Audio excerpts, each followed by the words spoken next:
kita itu hanya mewakili pengusaha dan posisi kita adalah pekerja.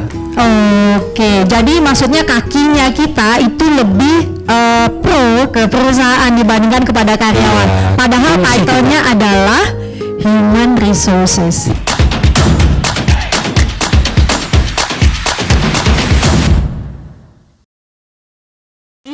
How to mitigate the impact of industrial relation disputes. Ya, untuk waktu dan tempat saya persilahkan Ayah. Terima kasih Uci. Terima kasih semua participants yang sudah hadir di sore hari ini. Selamat datang sekali lagi. Saya sangat senang sekali bisa berada di hadapan Anda, membagi sedikit pengalaman saya. Mudah-mudahan nanti bermanfaat.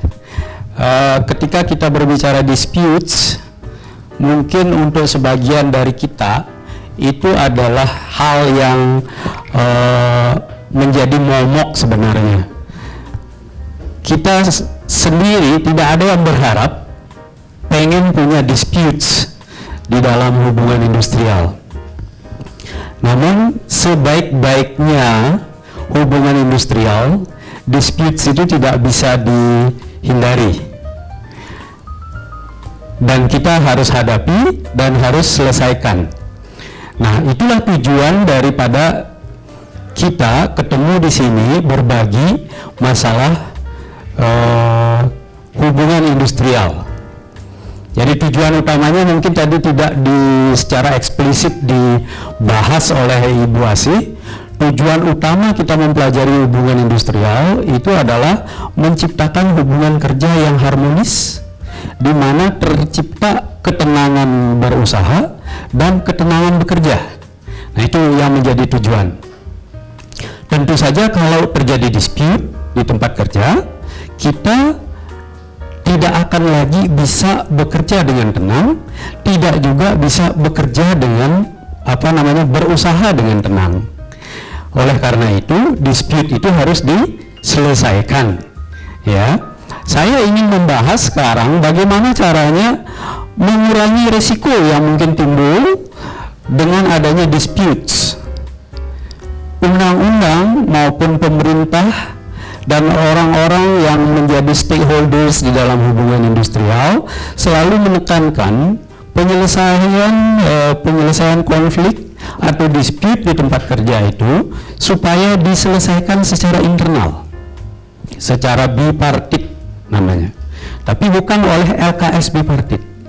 Ya, jadi ada teknis penyelesaian perselisihan itu melalui pertemuan bipartit, jadi melalui rapat-rapat bipartit. Nah, secara teoritis yang namanya pertemuan ini nanti akan dibuat berupa perundingan. Perundingan itu dilakukan oleh para pihak. Dalam hal ini tentu saja pekerja dan pengusaha yang berkonflik atau yang berdispute atau yang sedang berselisih. Ya. Jadi ada 3 unsur penyebab perselisihan. Jadi itu perlu dibahas. Ya, jadi perundingan yang saya mau sampaikan sekarang ini ada perundingan bipartit, kemudian ada perundingan mediasi, ada juga perundingan arbitrase, ada juga perundingan rekonsiliasi. Yang paling sering kita lakukan di dunia human resource adalah sampai ke mediasi. Biasanya dari mediasi lanjut ke PHI. Ya. Tetapi yang paling sering dipraktekkan dan diminta oleh pengadilan adalah kalau nanti akan sampai ke PHI, maka perundingan bipartit lah yang paling selalu ditanyakan. Bahkan prakteknya kalau kita sampai ke tripartit, artinya sama-sama membawa kasus perselisihan ke Dinas Tenaga Kerja misalnya, ke mediator Dinas Tenaga Kerja, kita itu di sana akan bipartit ulang biasanya. Ya, itulah betapa pentingnya perundingan bipartit itu harus dilakukan. Sedapat mungkin memang kita sebagai tim HR yang profesional, kita harus menyelesaikan bipartit itu di perusahaan supaya tidak bolak-balik dari dinas dilempar lagi ke perusahaan, dari perusahaan nanti kita lapor lagi dan lain sebagainya. Lebih bagus ketika kita melapor, dipanggil, disuruh berunding kembali, kita balik ke perusahaan, di perusahaan kita selesaikan. Nah itu. Setelah itu disaksikan biasanya oleh mediator, dikasih cap apa segala macam, dan kalau hasil perundingannya tidak sepakat, baru kita biasanya nanti bersama-sama ke PHI, ke langkah berikutnya. Nah tadi ada perundingan arbitrase, itu lembaganya memang ada lembaga arbitrase yang memang ditetapkan juga oleh negara melalui Kemenhumkam. Jadi ada juga perundingan rekonsiliasi, ini juga berdasarkan kesepakatan terlebih dahulu kita mau kemana gitu. Dan ini tidak terlalu penting untuk kita bahas lebih lanjut, karena ini juga untuk di Bali terutama atau di Indonesia bahkan jarang sekali memakai jalur ini, walaupun jalur ini disediakan untuk menyelesaikan suatu perselisihan. Cuma kalau melalui jalur 2 ini biasanya itu tidak bisa dilanjutkan ke PHI karena keputusan yang diambil di situ bersifat final. Jadi harus dihargai, tidak bisa lagi dibanding. Gitu. Ya. Kalau tadi saya tekankan kita melakukan perundingan di dalam secara bipartit, tentu ada prosedur-prosedur formal yang harus dilalui. Jadi dari tahap persiapan sampai dengan tahap perundingan sampai dengan tahap membuat kesimpulan perundingan. Kesimpulan perundingan itu selalu hanya ada 2, sepakat dan sepakat untuk tidak sepakat. Sepakat, Ya. tapi untuk tidak sepakat. Untuk tidak sepakat. Oke. Dan Nah, kalau itu- nggak salah ya ayah, saya tambahin itu harus minimal dilakukan 3 kali. Iya, benar. Oh, maksudnya 3 kali itu gimana? 3 pertemuan. Iya. 3 pertemuan. Oke. Pertemuan bipartit itu sekurang-kurangnya sudah dilakukan 3 kali. 3 kali, oke, misalnya 3 kali, sekalinya itu aduh nggak sepakat, Belum sepakat. dilakukan lagi. Nanti akan dilakukan pertemuan bipartit ulang atau Oke. perundingan ulang lagi untuk menyelesaikan, untuk berupaya bersama-sama mencapai kata sepakat. Oke, kalau sampai 3 kali sepakat untuk tidak sepakat dan itu final. Itu sudah dianggap berlarut-larut dan itulah yang disebut dengan perselisihan. Baik. Nah, perselisihan itu sebelum dibawa ke mediator biasanya memang sudah disepakati untuk tidak sepakat. Oh, kata ini tetap mengyang-nyang di benak saya ya, sepakat untuk tidak sepakat. Ya, Semua bipartit yang dilakukan dalam perusahaan maupun di dinas tenaga kerja itu minimal harus masing-masing minimal 3 kali. Masing-masing minimal 3 kali. Waduh, berarti sebetulnya ini melelahkan ya. panjang sekali. jalannya. Belum itu minimal ya, minimal 3 kali di tingkat mediasi, minimal 3 kali di tingkat perusahaan. Belum lagi nanti kasus balik dari mediator. Mediator biasanya tidak langsung mau mengadakan sidang bipartit. Pasti disuruh lagi. Kelihatannya ini nggak maksimal. Balik lagi dulu deh, gitu. Ya. Kalau dijadikan 4 kali juga bisa. Ya. Kalau umpamanya mediator melihat masih mungkin dicoba lagi sekali. Ada possibility ini kayaknya gitu ya. Usaha dulu dong gitu ya. Ya, sebelum di depan saya kalian ini berunding, coba berunding sekali lagi deh di luar pengetahuan saya gitu. Nanti saya pengen tahu hasilnya bagaimana. Nah, itu. Oh, oke, baik. Silakan lanjut Ayana. Ya, jadi kalau sudah ada perselisihan di suatu organisasi atau di perusahaan dalam hal ini, itu adalah sesuatu yang memakan waktu, biaya, tenaga, pikiran, dan segalanya banyak. Belum lagi besoknya kita sudah nggak saling bertegur sapa kadang-kadang. Itu yang Sama-sama mempertahankan emosi. Itu sering terjadi. itu bahaya itu ya. Ya. Kalau sampai apalagi dicegat Ya. di jalan. Benar. Jadi kembali ke itu, kalau kita sudah melihat ada masalah, kita akan rundingkan dengan tujuan menyelesaikan masalahnya. Tentu kita akan melakukan persiapan-persiapan. Jadi persiapan perundingan itu biasanya kalau ini perundingan mengenai perjanjian kerja bersama, kita dahulu dengan menetapkan apa namanya Bu, yang tata tertib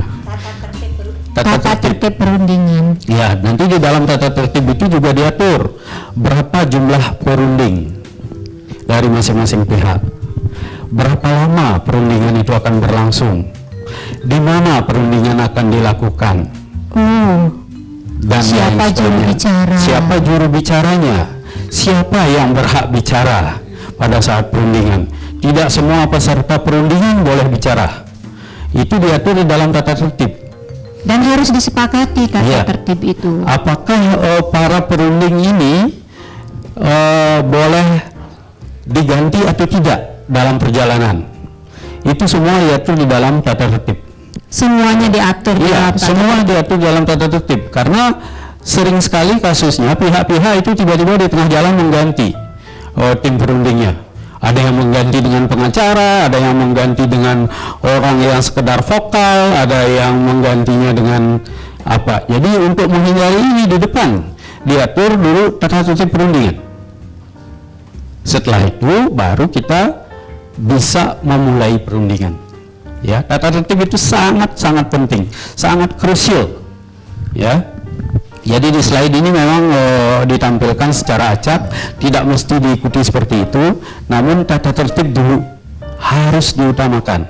Nanti kalau ada yang punya kasus dan lain sebagainya bisa menghubungi Bunda Hasih, bisa menghubungi saya, contoh tata tertib perundingan ya. Jadi nggak masalah, terbuka aja. Sebetulnya teman-teman juga nanti setelah sesi ini, ketika memang sesi sudah berakhir ya, kita mau memberikan benefit yang lebih juga untuk rekan-rekan semua, bahwa nantinya kalau misalnya memang kurang puas dengan pemaparan ayah dan bunda, nanti setelah selesai boleh kok setelah selesai kita online, and then setelah itu mau menghubungi ayah dan bunda untuk berdiskusi, itu juga boleh ya ayah bunda, boleh ya. Mudah-mudahan sih sesi ini memuaskan.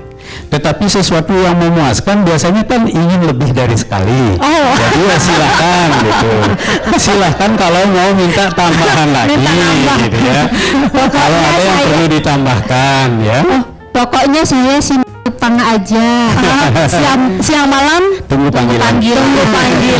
telepon. Nah, justru itu kan maksudnya kalau misalnya memang sesi kali ini memuaskan, dan teman-teman mau ikutan lagi sesi berikutnya dong. Ya, pastinya. Oke, bisa lanjut? Iya.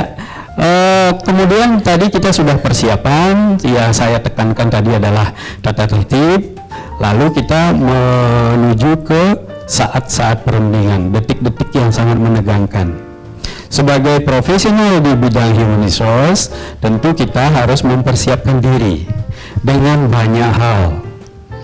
Jangan sampai nanti kita misalnya tertinggal mengenai peraturan, tertinggal mengenai referensi, bahkan data kita nggak punya, ya.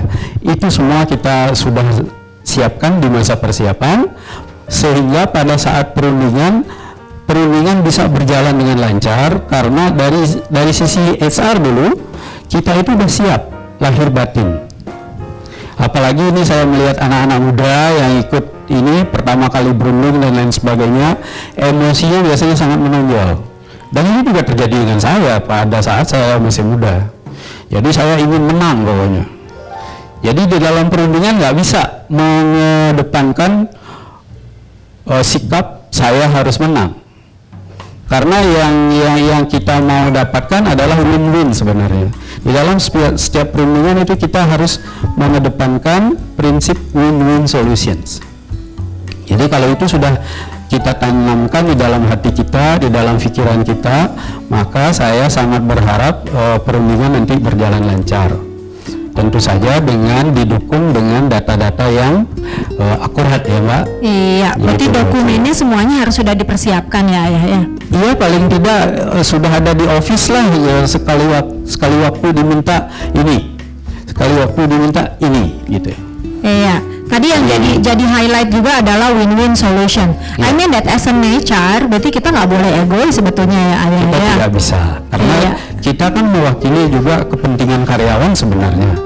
Di lain pihak kita juga harus menyadari di antara sekian banyak HR sangat sedikit yang memang benar-benar menjadi pengusaha.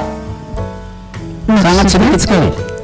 Kita itu hanya mewakili pengusaha dan posisi kita adalah pekerja. Oke, jadi maksudnya kakinya kita itu lebih pro ke perusahaan dibandingkan kepada karyawan. Iya, Padahal title-nya adalah Human Resources. Iya, dan mungkin Ayah maaf saya tambahin ya. Sebagai HR kita itu harus ingat bahwa kita selalu berada in the center of attention. And then we always be the core speaker. Ya, kita core-nya, kita yang akan dilihat lebih banyak. Despite you have another executive meeting on board, but they will always look at you. Ya, jadi itu yang harus ingat bahwa kayak kata Ayah tadi, kita harus stable in our emotion ya. Managing emotion is very important. Jangan sampai kita kelihatan weak in front of the meeting. Thank you.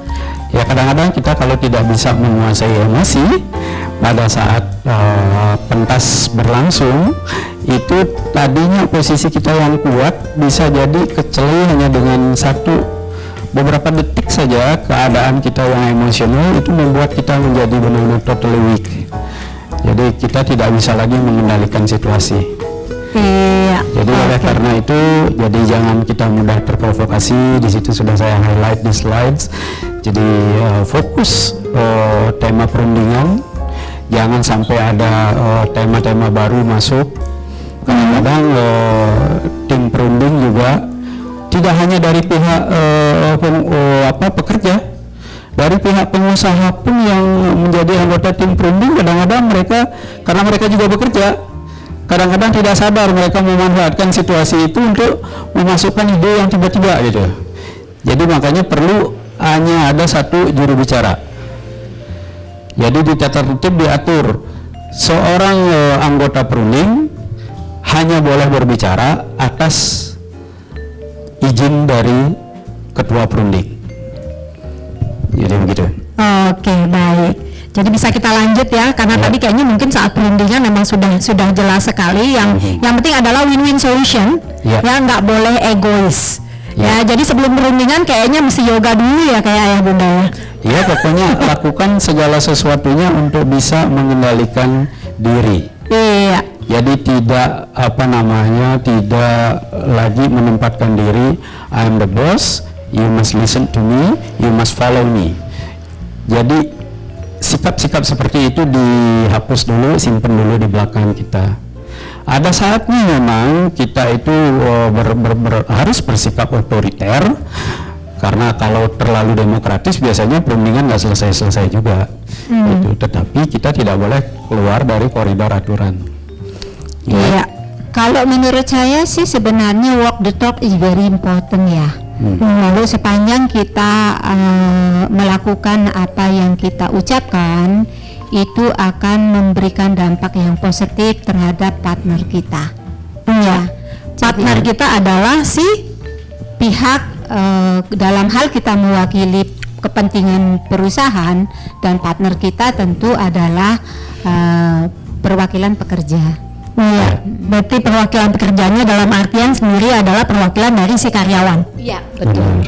Ya. Tadi saya ketinggalan satu, di dalam tata tertib itu juga mencakup di sana seorang notulis. Harus ditetapkan siapa yang menjadi notulis.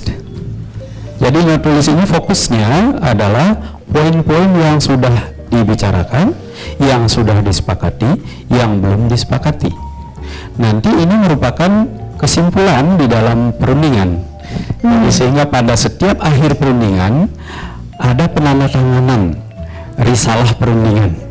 Jadi dalam risalah itu nanti akan dibuat di sana agenda perundingan apa, hal-hal yang dibahas apa, yang menyangkut pokok perundingan, kemudian pokok masalah, kemudian kesimpulannya apa.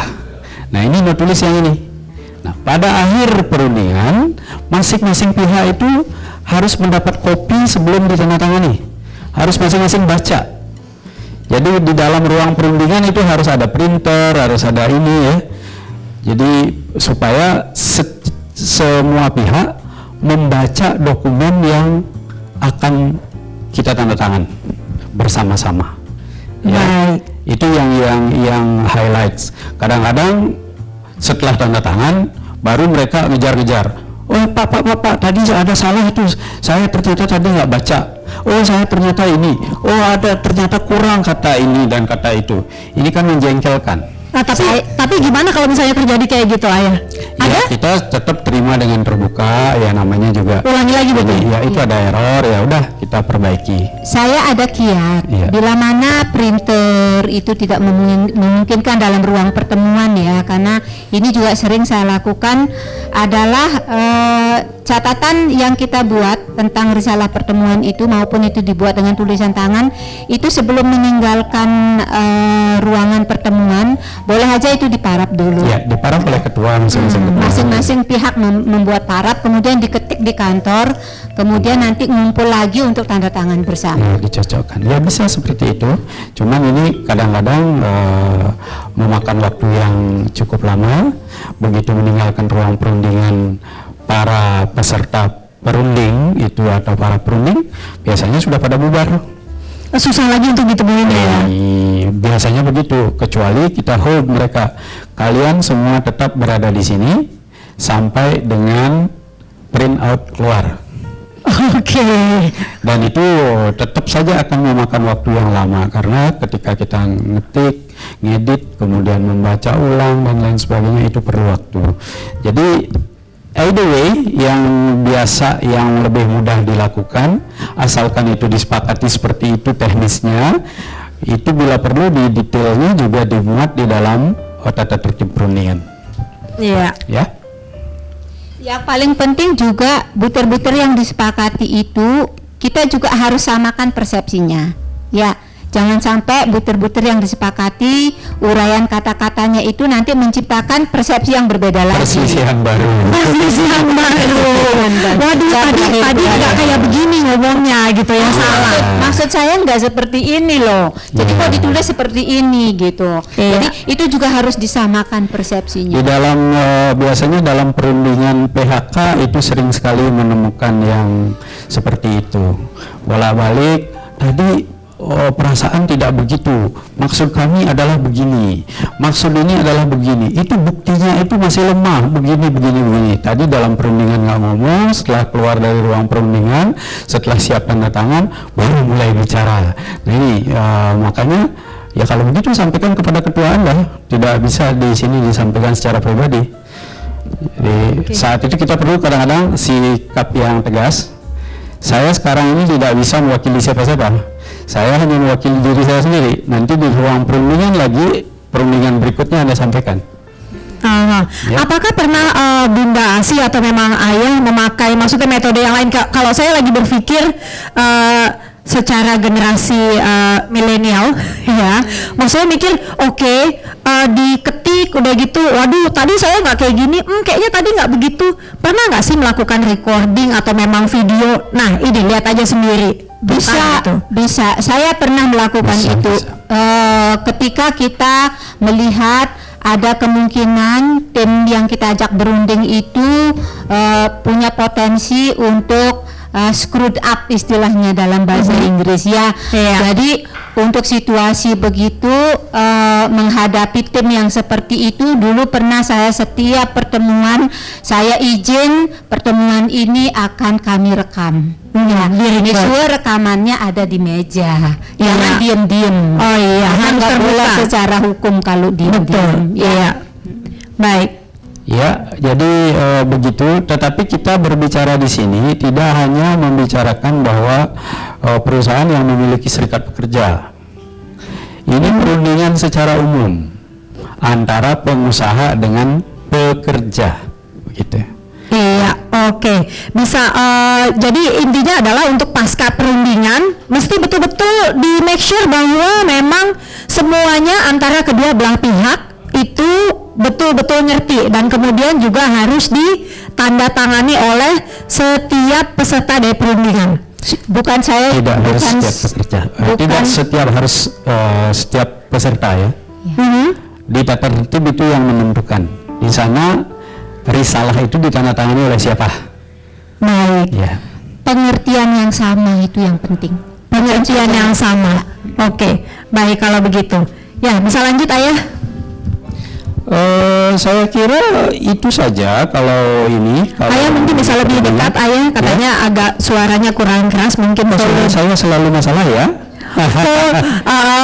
Volumenya naikin aja sedikit Oh, ya. volume dari volume ini ya. dari suaranya. Oh, baik. Iya. Saya kadang-kadang takut berbicara lebih keras Takut karena lebih volume suara saya memang keras gitu. Tapi nggak apa-apa, sekarang kan diperlukan yang keras. Betul Iya. sekali. Diperlukan Kami ini. nyadar ini. Ayo, Setelah lanjut. protes. Setelah peserta protes. Yuk lanjut ya.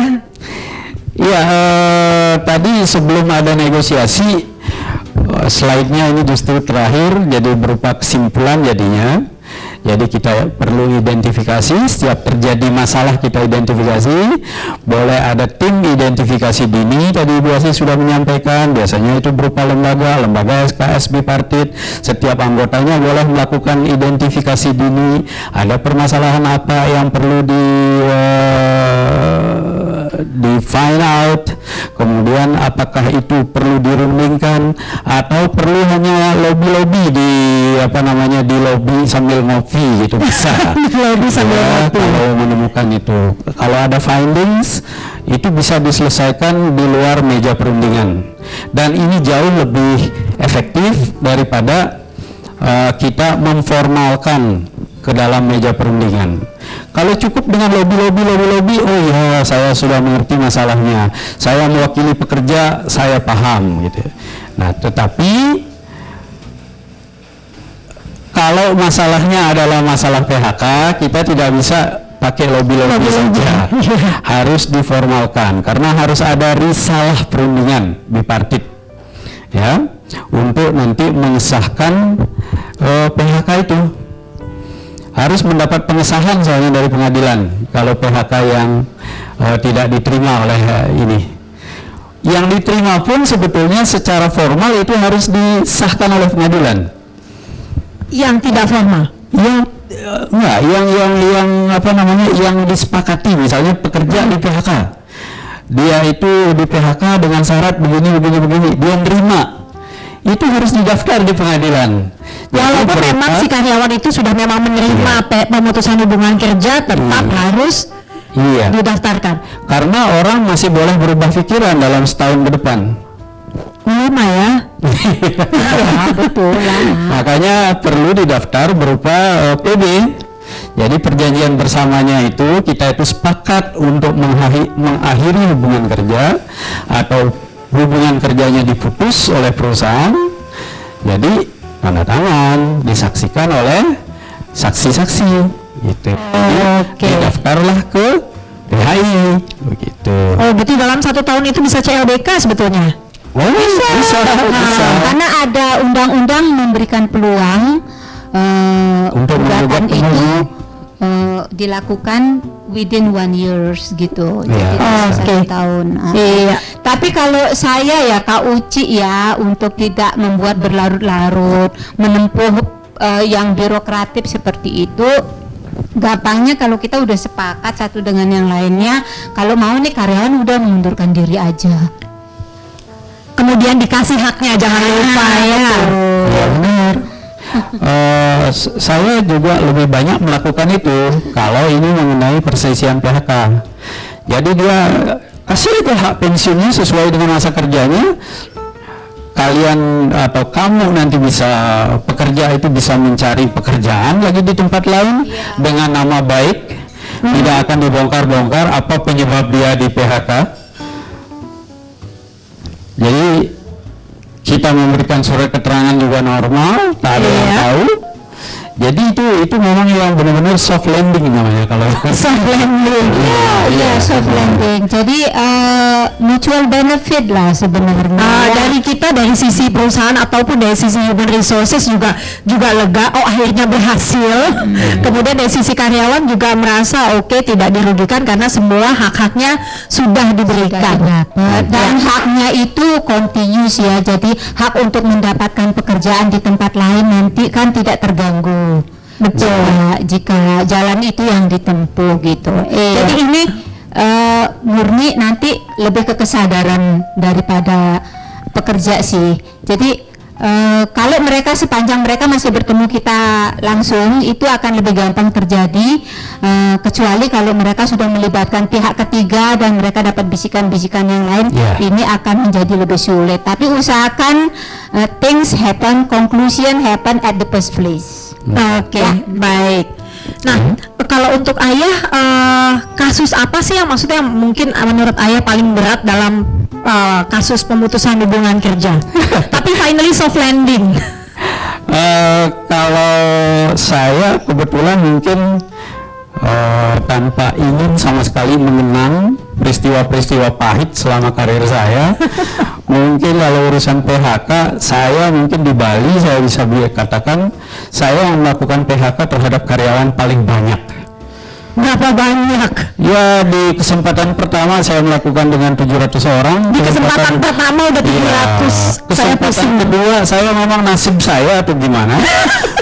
Kesempatan kedua saya harus PHK 400 orang lebih.